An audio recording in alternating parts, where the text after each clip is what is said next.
नमस्कार दोस्तों, मैं Ranjeet Singh Awasthi online classes Hindaun City में आपका पुनः स्वागत करता हूं। हाजिर हुआ हूं दोस्तों आज आपके लिए हिंदी के बहुत ही सरल और बहुत ही महत्वपूर्ण टॉपिक संधि को लेकर के।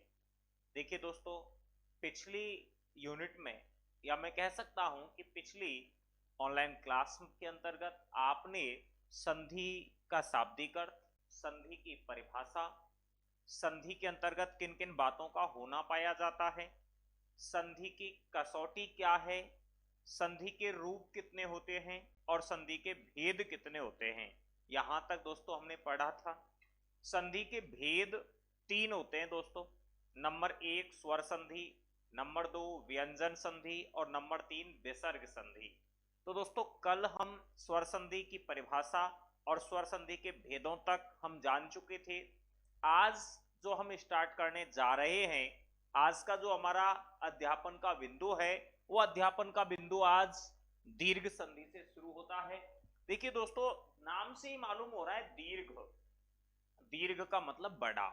यहां एक मुख्य शर्त है इस संधि की, वो शर्त क्या है दोस्तों? यहां जो हम स्वर वर्णों का मेल कराएंगे, याद रखना वे या तो समान स्वर हो या सजातीय स्वर होने चाहिए।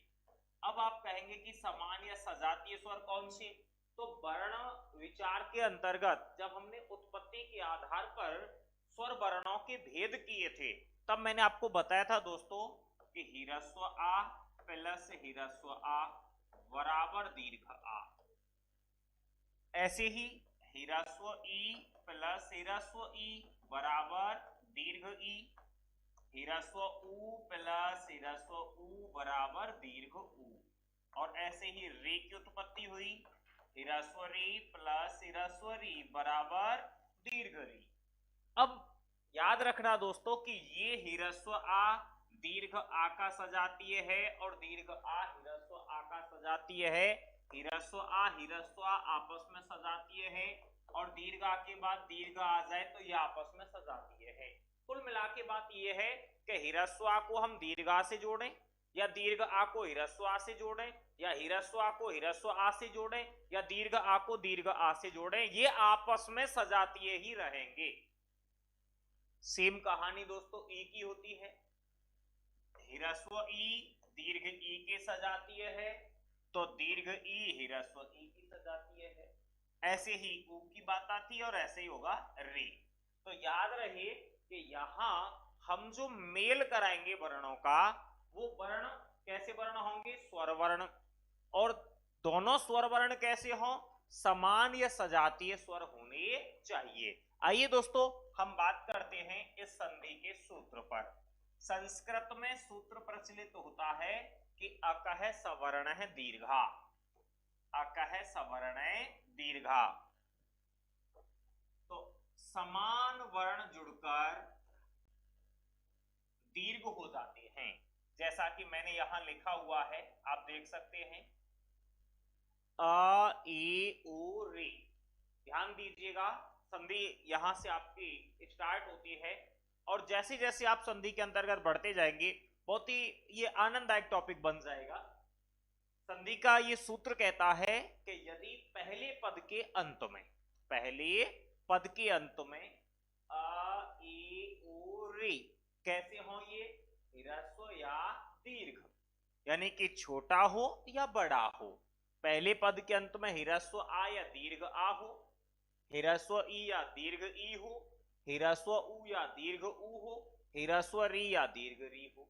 इनमें से कोई एक स्वर आए और जो स्वर पहले पद के अंत में आता है दोस्तों, दूसरे पद के आरंभ में उसका सजातीय स्वर होना चाहिए।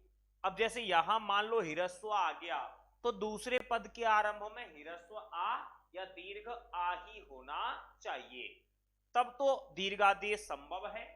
और यदि आ के बाद ई आई तो वहां दीर्घादेश नहीं गुणादेश लागू हो जाएगा। अच्छा जी, तो यदि मान लो पहले पद के अंत में ह्रस्व ई या दीर्घ ई है, तो दूसरे पद के आरंभ में मित्रों क्या आना चाहिए? ह्रस्व ई या दीर्घ ई, क्योंकि ह्रस्व ई या दीर्घ ई के सजातीय ह्रस्व ई या दीर्घ ई ही होती है।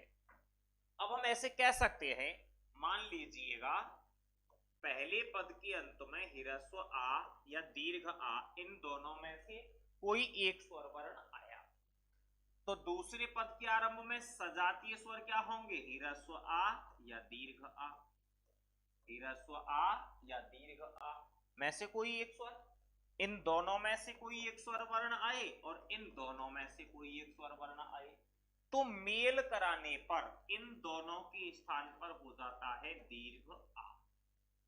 इन दोनों के स्थान पे क्या हो जाएगा? दीर्घ आ हो जाता है। अच्छा, तो अब इनमें से भी छोटी छोटी सी चार कंडीशन ऐसे हम रख सकते हैं कि यदि ह्रस्व आ का मेल दीर्घ आ से कराया जाए, ह्रस्व आ का मेल दीर्घ आ से कराया जाए, तो दोनों के स्थान पे क्या हो जाएगा? दीर्घ आ। और दीर्घ आ का मेल ह्रस्व आ से कराया जाए तब भी क्या होगा? दीर्घ आ।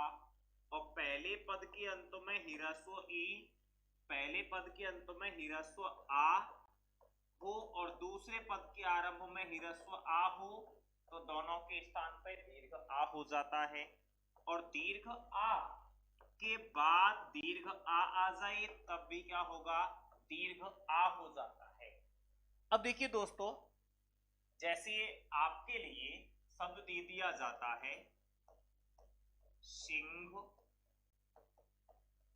प्लस आसन, यहां पर पहला पद हो गया सिंह और दूसरा हो गया आसन। देखिए दोस्तों, मैं इसका वियोजन करता हूं और वियोजन में बात करें हम यहां, तो हा से पृथक हुआ ह्रस्व आ, ये जो ह्रस्व आ मैंने निकाला है वो हा से पृथक हुआ है, हा हो गया स्वर रहित। और दूसरे पद के आरंभ में क्या आ रहा है? यहां दूसरे पद के आरंभ में आता है यहां पर दीर्घ आ। तो देखिएगा, पहली जो कंडीशन है आपकी, और पहली कंडीशन क्या है कि ह्रस्व आ या दीर्घ आ, तो पहले पद के अंत में क्या आ रहा है? ह्रस्व आ, और बाद में क्या आ रहा है? दीर्घ आ। तो मेल कराने पर दोनों के स्थान पे क्या हो जाएगा? यहां दीर्घ आ हो जाता है।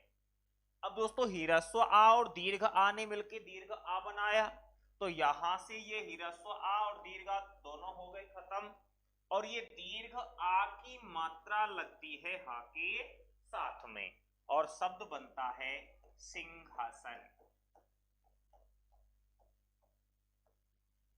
अच्छा, जैसे आपके लिए शब्द दे दिया जाता है, ये कहा जाए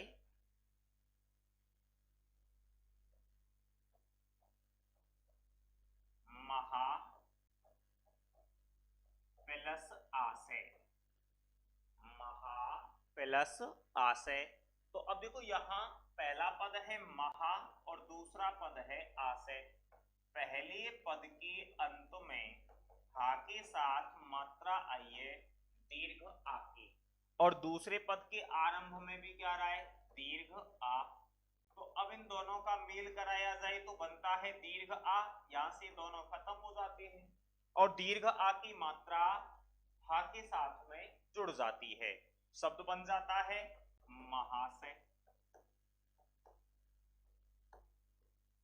जैसे आपके लिए शब्द दे दिया जाए स प्लस अवयव, शब्द दिया जाता है आपके लिए स प्लस अवयव, तो पहला पद हुआ स, दूसरा हुआ अवयव। पहले पद में दंतीय स के साथ प्रयुक्त है ह्रस्व आ, और दूसरे पद के आरंभ में आया है ह्रस्व आ, तो ह्रस्व आ प्लस ह्रस्व आ बराबर दीर्घ आ।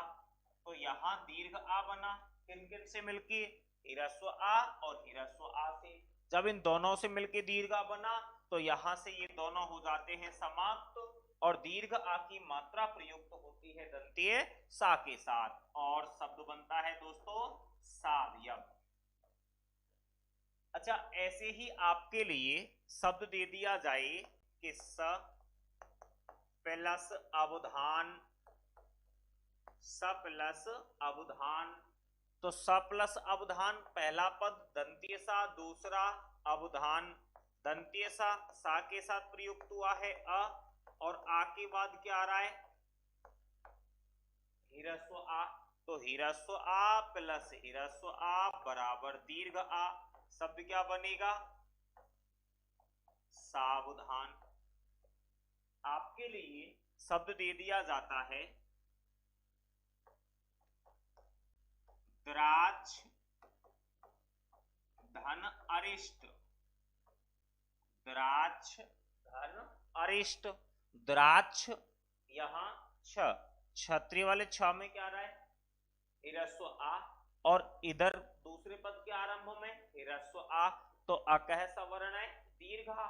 ह्रस्व आ प्लस ह्रस्व आ बराबर दीर्घ आ, तो दोनों से मिलकर दीर्घ आ होने पर शब्द बन जाता है द्राक्षारिष्ट। ऐसे ही आपके लिए शब्द दे दिया जाए कि द्राक्ष प्लस आसव, द्राक्ष प्लस आसव, तो शब्द बनता है द्राक्षासव। द्राक्ष प्लस आसव से शब्द बनता है द्राक्षासव। शब्द दे दिया जाए आपके लिए द्राक्ष प्लस अवलेह, द्राक्ष प्लस अवलेह, तो शब्द बनता है द्राक्षावलेह। शब्द दे दिया जाए पन्नग प्लस अरी, पन्नगारी, शब्द होता है आपके लिए काम प्लस अरी, कामारी, तो शब्द दे दिया जाए सुर प्लस अरी, सुरारी, मदन प्लस अरी, मदनारी, पन्नग प्लस अरी, पन्नगारी, कुसुम प्लस आयुध, कुसुमायुध, हल प्लस आयुध, हलायुध। अच्छा, कुछ एक ऐसे उदाहरणों पर हम चर्चा करते हैं। देखिएगा, एक शब्द है प्रेरणा प्लस आइस्पद, प्रेरणा प्लस आइस्पद। तो देखो यहां पर पहला पद है प्रेरणा और अणा के साथ में प्रयुक्त हुआ है दीर्घ आ, और दूसरे पद के आरंभ में आ रहा है दीर्घ आ, तो ये दीर्घ आ और दीर्घ आ दोनों से मिलके बनता है दीर्घ आ। ये दोनों समाप्त हो जाते हैं यहां से, और दीर्घ आ की मात्रा लगती है अणा के साथ में। दोस्तों शब्द बन जाता है आपका प्रेरणा स्पद, शब्द बनता है प्रेरणा स्पद। याद रहे ये शब्द आपका फर्स्ट ग्रेड 2016, फर्स्ट ग्रेड 2016 के फर्स्ट पेपर में पूछा गया था कि प्रेरणा स्पद का विच्छेद क्या होगा। तो विच्छेद होता है प्रेरणा प्लस आइस्पद। ऐसे ही एक शब्द है आपके लिए, देखो गवाक्ष शब्द है। गवाक्ष शब्द बड़ा मस्तिष्क को खराब करने वाला शब्द है ये, क्योंकि कहीं आप इसे पढ़ोगे तो आपको ये अयादी में बता दिया जाएगा, कहीं आपके लिए इसे दीर्घ संधि में बता दिया जाएगा। अब मान लीजिए गवाक्ष शब्द हमें दे दिया जाता है और हमसे पूछा जाता है गवाक्ष में संधि होगी, दीर्घ संधि, गुण संधि, वृद्धि संधि, अयादी संधि। दोस्तों यहां पहले मैं इसका विच्छेद करता हूं और उसके बाद में बात करेंगे। देखो इसका एक विच्छेद तो हम ऐसे लेते हैं, गव प्लस अक्ष, गव प्लस अक्ष बराबर गवाक्ष। यहां तो होती है दीर्घ संधि, और एक विच्छेद इसका ऐसे प्रचलित है दोस्तों कि गो प्लस अक्ष, गो प्लस अक्ष, तो शब्द बनता है आपका गवाक्ष, गो प्लस अक्ष, शब्द बना गवाक्ष। अब ये जो गवाक्ष गो प्लस अक्ष से बना है, ये दोस्तों होता है आपका अपवाद, और ये अपवाद कौन सी संधि का है, याद रहे अयादी संधि के अंतर्गत ये क्या है, अपवाद। अपवाद क्यों है उसका कारण मैं आपको अयादी संधि पढ़ाते समय दूंगा, क्योंकि जब तक आप अयादी का नियम नहीं जानेंगे तो आपको समझ में नहीं आएगा कि इसको अपवाद क्यों नाम दे दिया है मैंने। तो यहां बात चल रही थी हमारी कि हमें तो गवाक्ष शब्द दिया गया है और हमसे पूछता है दोस्तों कि गवाक्ष में संधि है, अब दीर्घ भी है और अयादी भी है, लेकिन उत्तर क्या देना है हमको? हमें उत्तर देना है दोस्तों दीर्घ संधि। जब दीर्घ का ऑप्शन ना हो तो हम मान्य करेंगे अयादी संधि। अच्छा, ऐसी अब बात करते सब एक शब्द लेते हैं रामायण। रामायण शब्द का विच्छेद क्या होगा? एक ऑप्शन में दिया जाता है आपके लिए राम प्लस अयन, और एक ऑप्शन में दिया जाता है आपके लिए राम प्लस आयन, और एक ऑप्शन में दिया जाता है आपके लिए राम प्लस अयन। आपसे पूछा जा रहा है रामायण शब्द का सही विच्छेद है, तो आंसर होगा सी, राम प्लस अयन। यूं तो राम प्लस अयन भी है, राम प्लस अयन ये भी है, लेकिन पहली प्राथमिकता, फर्स्ट प्राथमिकता देते हैं हम राम प्लस अयन को, और ये यदि ऑप्शन में नहीं हो तब हम मान्य करेंगे राम प्लस अयन को, और ये यहां जो बी है वो गलत है। अब दोस्तों आपसे पूछ लिया जाए कि रामायण में संधि है, तो रामायण में संधि है दीर्घ संधि। स्वर संधि के अंतर्गत संधि होती है दोस्तों दीर्घ संधि। अच्छा, यदि दीर्घ संधि का ऑप्शन नहीं है, एक पहले भी मैं चर्चा कर चुका हूं इस पे कि जहां 3 ऑप्शन स्वर के दे रखे हों और चौथा ये दे दिया जाए, तो वहां पर हम इसे स्वर ना मान के इसे व्यंजन संधि भी माना जाता है।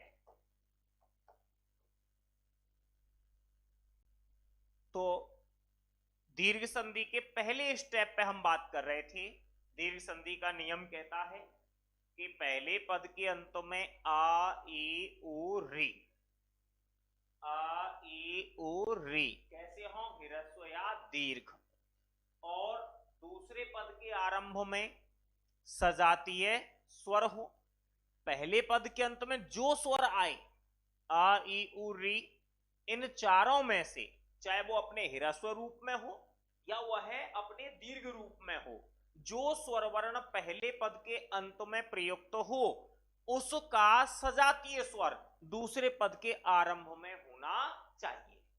तो मेल कराने पर दोनों के स्थान पर दीर्घ आदेश हो जाता है।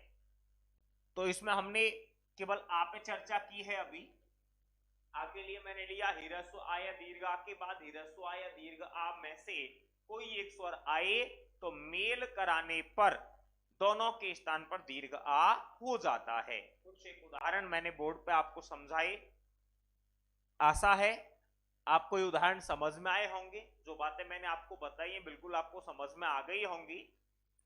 इसके बाद में और भी उदाहरणों की हम चर्चा करें, मैं ये कह देता हूं आपके लिए कि राष्ट्र प्लस अध्यक्ष, राष्ट्राध्यक्ष, शासन प्लस आदेश, शासनादेश शब्द दे दिया जाता है आपके लिए, जैसे मोह प्लस अंध, मोहांध, जन्म प्लस अंध, जन्मांध, धर्म प्लस अंध, धर्मांध, काम प्लस अंध, कामांध, क्वथन प्लस अंक, क्वथनांक, गलन प्लस अंक, गलनांक, हिम प्लस अंक, हिमांक, प्राप्त प्लस अंक, प्राप्तांक। तो तिल प्लस अंजलि, तिलांजलि, कुसुम प्लस अंजलि, कुसुमांजलि, श्रद्धा प्लस अंजलि, श्रद्धांजलि, श्रद्धा प्लस अतिथि, प्रेम प्लस अतिथि, प्रेमातिथि, श्रद्धा प्लस अवनत, श्रद्धावनत शब्द दे दिया जाए आपके लिए। ऐसे ही कि पन्नग प्लस अरि, पन्नगारी, आग्नेय प्लस अस्त्र, आग्नेय प्लस अस्त्र, आग्नेयास्त्र शब्द दे दिया जाता है आपके लिए। कि सिंह प्लस अवलोकन सिंहावलोकन शब्द होता है आपके लिए कविता प्लस अवली कवितावली, गीता प्लस अवली गीतावली, दोहा प्लस अवली दोहावली। तो ऐसे असंख्य उदाहरण हैं दोस्तों। तो हमें केवल इतना ध्यान रखना है, पहले पद के अंत में ह्रस्व या दीर्घा में से कौन सा वर्ण आया है, दूसरे पद के आरंभ में ह्रस्व या दीर्घा में से कौन सा वर्ण आया है, मेल कराने पर दोनों का दीर्घा हो जाता है। अब इसके बाद में हम नेक्स्ट वर्ण पर चर्चा करने वाले हैं और अगला वर्ण है ई। तो देखिएगा अगला लेते हैं साहब हम ई वर्ण को।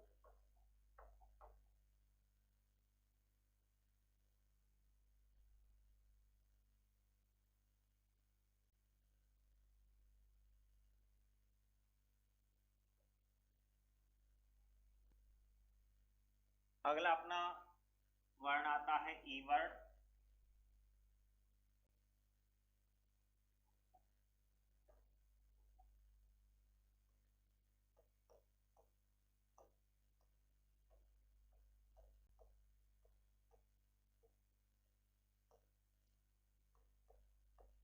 तो सेम कहानी जो आ के लिए थी वही ई के लिए लागू होगी। तो मैं ये कह सकता हूं कि पहले पद के अंत में ह्रस्व ई, पहले पद के अंत में ह्रस्व ई या दीर्घ ई में से कोई एक स्वर हो और दूसरे पद के आरंभ में भी ह्रस्व ई या दीर्घ ई में से कोई एक स्वर हो, तो मेल कराने पर दोनों के स्थान पर दीर्घ ई हो जाता है। यदि पहले पद के अंत में ह्रस्व ई हो, दूसरे पद के आरंभ में दीर्घ ई, तो मेल कराने पर दीर्घ ई हो जाता है। दीर्घ ई के बाद ह्रस्व ई हो तो दोनों के स्थान पे दीर्घ ई, ह्रस्व ई का मेल ह्रस्व ई से कराया जाए तो दीर्घ ई, और दीर्घ ई का मेल दीर्घ ई से कराया जाए तो दीर्घ ई हो जाता है। अच्छा, जैसे आपके लिए शब्द दिया जाता है, मैं ये कहता हूं कि अवनी, अवनी प्लस ईस, अवनी प्लस ईस, तो यहां पर पहला पद हुआ अवनी और दूसरा हुआ ईस। पहले पद के अंत में ना पे मात्रा बोलिए किसकी है, ह्रस्व ई की, और इसके बाद दूसरे पद के आरंभ में कौन सी मात्रा आई है, दीर्घ ई। अब इन दोनों का मेल हम कराएं तो दोनों के स्थान पे क्या हो जाएगा, दीर्घ ई हो जाता है। तो ये दोनों यहां से खत्म हो जाएंगे और दीर्घ ई की मात्रा लगेगी ना के साथ। तो शब्द क्या बनेगा, शब्द बनता है अवनीश। आपके लिए शब्द दे दिया जाए, जैसे मैं ये कहता हूं कि देवी प्लस इच्छा, देवी प्लस इच्छा, तो यहां देखो पहला पद है देवी और दूसरा इच्छा, तो पहले पद के अंत में वा पे मात्रा, वा पे मात्रा ये है दीर्घ ई की, और दूसरे पद के आरंभ में आया है ह्रस्व ई, मेल कराने पर दोनों के स्थान पे दीर्घ ई, तो यहां से ये दोनों खत्म हुए और दीर्घ ई की मात्रा वा के साथ, शब्द बनता है आपका देवीच्छा।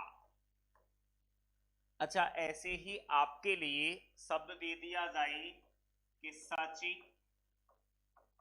सची प्लस इंद्र, सची प्लस इंद्र, पहला पद है सची, दूसरा है इंद्र, सची, तो चा पे मात्रा, यहां देखिए चा पे मात्रा किसकी आ रही है, ह्रस्व ई की, और दूसरे पद के आरंभ में क्या है, ह्रस्व ई, तो दोनों का मेल कराने पर दीर्घ ई हो जाता है। ये दोनों यहां से खत्म हुए, शब्द बनता है सचिन। शब्द हो जाता है आपका सचिंद्र। अच्छा, तो ऐसे ही आपके लिए शब्द दे दिया जाए पृथ्वीश। अब देखो पृथ्वीश शब्द बना है किससे? पृथ्वी प्लस ईश से। पहला पद पृथ्वी, दूसरा ईश।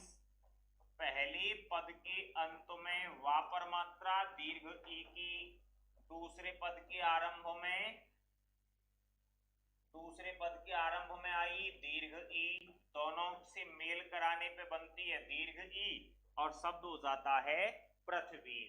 तो जो बात हमने रखी थी आ के लिए कि ह्रस्व आ या दीर्घ आ का मेल ह्रस्व आ या दीर्घ आ से कराने पर दोनों के स्थान पर दीर्घ आ हो जाता है। तो वही बात, केवल वर्ण परिवर्तित हुआ है दोस्तों, केवल वर्ण बदला है, आपका फॉर्मूला वही है, पूरा का पूरा जो कार्य है वो जो के त्यों है, बस हमें वर्ण बदलना है। तो वहां आ था या ई हो गया है। और उदाहरण जानने के लिए देखते हैं हम,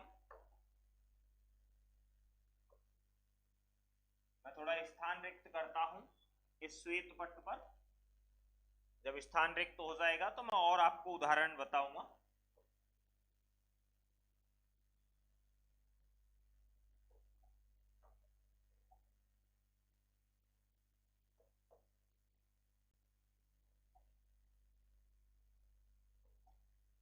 अभी जैसे आपके लिए शब्द दिया जाता है, मैं ये कहता हूं कि री प्लस इच्छक, री प्लस इच्छक। अब देखो यहां हुआ वहां पे मात्रा ह्रस्व ई की और इसके बाद आ रही है दीर्घ ई, तो ह्रस्व ई प्लस दीर्घ ई बराबर दीर्घ ई, तो शब्द बनता है वीक्षक। शब्द दे दिया जाता है आपके लिए अति प्लस एवो, तो ह्रस्व ई के बाद ह्रस्व ई, शब्द क्या बनेगा? अतीव। शब्द दिया जाए आपके लिए जैसे अति प्लस इंद्रिय, अति प्लस इंद्रिय, शब्द बनता है अतीन्द्रिय। अति प्लस इंद्रिय, शब्द हुआ अतीन्द्रिय। ऐसे आपके लिए शब्द दिया जाए परि प्लस इच्छा, शब्द होता है परीक्षा। शब्द दे दिया जाए आपके लिए परि प्लस इच्छक, परि प्लस इच्छक, शब्द बनता है परीक्षक। शब्द दे दिया जाता है आपके लिए अधि प्लस ईक्षण, अधीक्षण। और शब्द दिया जाए आपके लिए कि अधि प्लस ईक्षक, शब्द होता है अधीक्षक।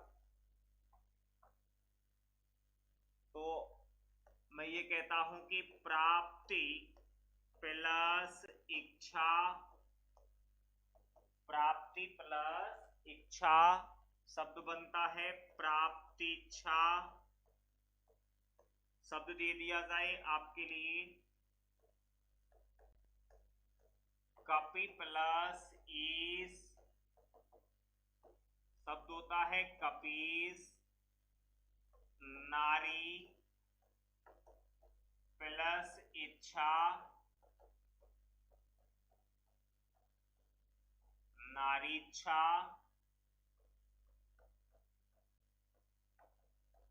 नारी प्लस ईश्वर,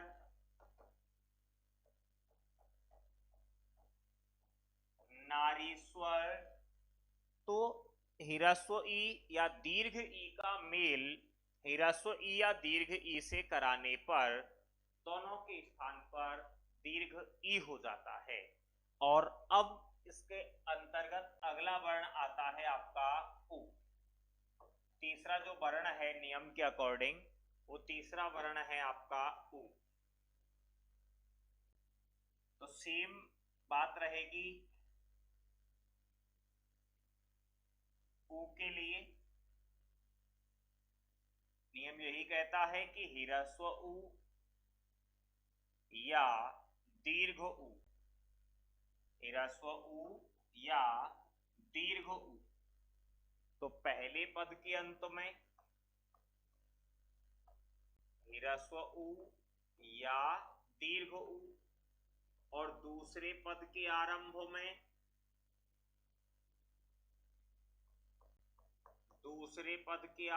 में ह्रस्व उ या दीर्घ उ में से कोई एक वर्ण आई तो मेल कराने पर दोनों के स्थान पर दीर्घ उ हो जाता है।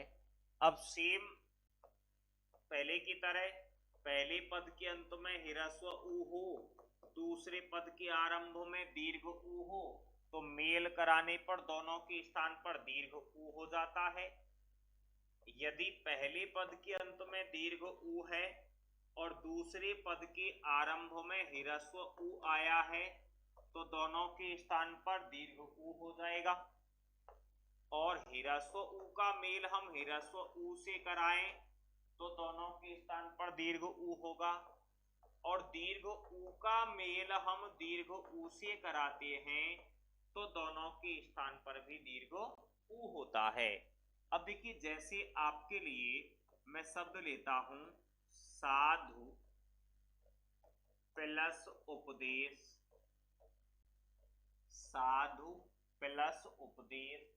तो यहां पर पहला पद है आपका साधु, दूसरा है उपदेश।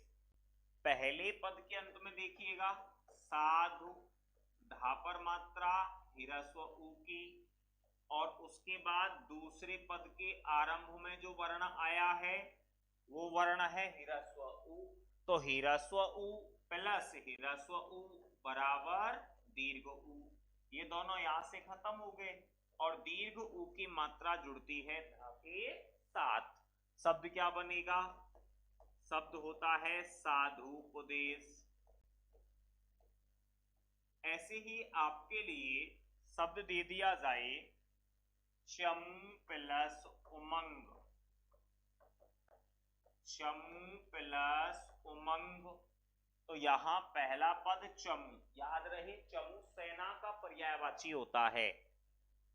अब उमंग पहले पद के अंत में मां के साथ प्रयुक्त है दीर्घ उ, और दूसरे पद के आरंभ में ह्रस्व उ। ये कंडीशन दूसरी देखो, दीर्घ उ प्लस ह्रस्व उ बराबर दीर्घ उ। तो यहां दीर्घ उ प्लस ह्रस्व उ बराबर इन दोनों के स्थान पे क्या बनेगा? दीर्घ उ। तो ये यहां से खत्म हो जाएंगे दोनों, और ये उ की मात्रा मां के साथ, शब्द क्या बनेगा? चमूमंग। ऐसे आपके लिए शब्द दे दिया जाता है कि चमू प्लस ऊर्जा, चमू प्लस ऊर्जा। तो यहां पहला पद चमू और दूसरा है ऊर्जा।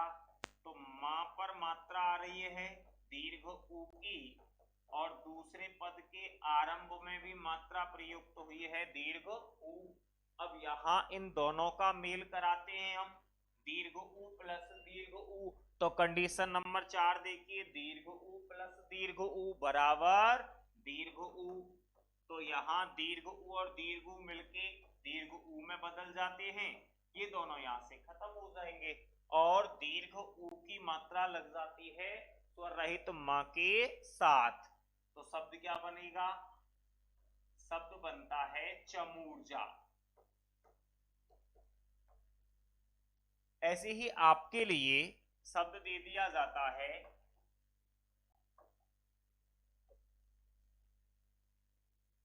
मैं ये कहता हूं शब्द होता है विष्णु प्लस उपाख्यान, शब्द दिया है आपको विष्णु प्लस उपाख्यान, अब पहला पद है आपका विष्णु और दूसरा है उपाख्यान। देखिए पहले पद के अंत में ह्रस्व उ प्रयुक्त हुआ है, दूसरे पद के आरंभ में ह्रस्व उ, इन दोनों का मेल कराएं हम तो दीर्घ उ बनेगा। तो शब्द बनता है आपके लिए विष्णुपाख्यान।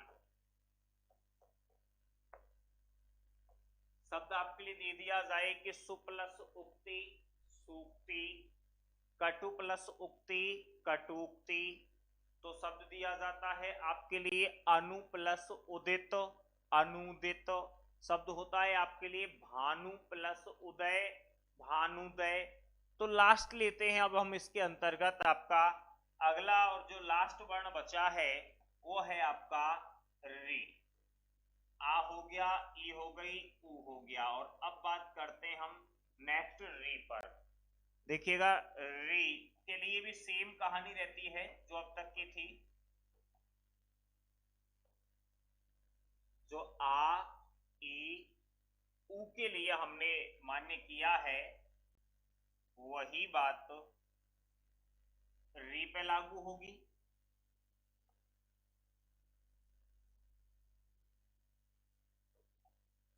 तो नियम कहता है कि यदि पहले पद के अंत में यदि पहले पद के अंत में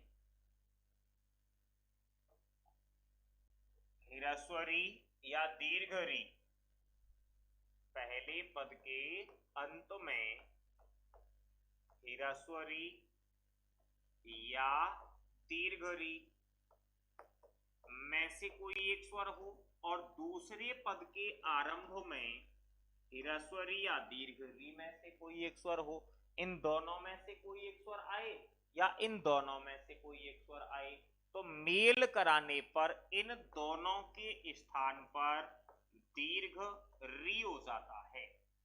सेम कहानी रहेगी, जैसे मैं लिख सकता हूं कि ह्रस्व री के बाद दीर्घ री हो तो दोनों के स्थान पे दीर्घ री, और दीर्घ री के बाद ह्रस्व री आए तो दोनों के स्थान पर दीर्घ री। ह्रस्व री का मेल ह्रस्व री से कराया जाए तो दोनों के स्थान पे क्या रहेगी, दीर्घ री। अच्छा, तो ऐसे ही यहां दीर्घ री का मेल हम दीर्घ री से कराएं तो दोनों के स्थान पर क्या रहेगी, दीर्घ री। अब इसके बाद में बात आती है कि आपके लिए जैसे शब्द दिया वक्त्री प्लस ऋजुता। देखिए पहला पद है वक्त्री, पहला पद है वक्त्री और दूसरा है दोस्तों ऋजुता। तो पहले पद में ता के साथ प्रयुक्त है रे, इसको मैंने इसके मूल रूप में अलग करके लिख दिया। दूसरे पद के आरंभ में तो आपको री दिखाई दे ही रही है, तो पहले पद के अंत में भी री है और दूसरे पद के आरंभ में भी री है, तो दोनों जगह समान या सजातीय स्वर आ रहा है। तो इन दोनों का मैं करा देता हूं मेल। इन दोनों का मेल कराया जाए तो इन दोनों के स्थान पर हो जाता है दीर्घ री। तो ये यहां से दोनों खत्म हो जाएंगे। अब ये दीर्घ री अपने चिन्ह रूप में ता के साथ प्रयुक्त तो होती है और शब्द बनता है वक्त्रीजुता। अच्छा, ऐसे ही आपके लिए शब्द दे दिया जाए कि वक्त्री धन रित, तो यहां री और री के बाद फिर ह्रस्व री, तो मेल कराने पर शब्द हो जाता है आपका वक्त्री। शब्द दे दिया जाए आपके लिए मातृधन ऋण, मातृधन ऋण, तो ह्रस्व री प्लस ह्रस्व री बराबर दीर्घ री, शब्द होता है मातृण। ऐसे आपके लिए शब्द दे दिया जाए कि होत्री प्लस ऋकार, तो दोनों जगह री प्रयुक्त है, दोनों का मेल करें तो इससे बनता है आपका होत्रीकार। तो दोस्तों दीर्घ संधि को लेकर हमने काफी चर्चा की है। दीर्घ संधि के के चार हमने छोटे छोटे से टुकड़े यहाँ किए, एक आ वर्ण को, एक ई वर्ण को लेकर, एक उ को और एक री वर्ण को लेकर के, सबको अलग से और बहुत ही बारीकी से समझा। और मुझे उम्मीद ही नहीं बल्कि विश्वास है कि आपको ये बेहतर समझ में आया होगा। नेक्स्ट संधि में इसके बाद लूंगा दोस्तों गुण संधि। जैसे जैसे हम संधि पे बढ़ते जाएंगे वैसे वैसे संधि बदलती चली जाती है और इंटरेस्टिंग होती चली जाती है। आप कोई भी गेम खेलो, जब उसके स्टेप पार होने लगते हैं, उसका लेवल अप होने लगता है, तो उसमें इंटरेस्ट बढ़ने लगता है। तो अभी हम फर्स्ट लेवल पे हैं, जब हम second, third, fourth, fifth level पे पहुंचेंगे तब देखना आप संधि वास्तविकता में अपने अंदर बहुत ही महत्वपूर्ण ज्ञान की गहराइयों को समाये हुए है। तो उसे लेकर के मैं गुण संधि के रूप में पुनः हाजिर हूंगा नेक्स्ट क्लास में आपके साथ। धन्यवाद।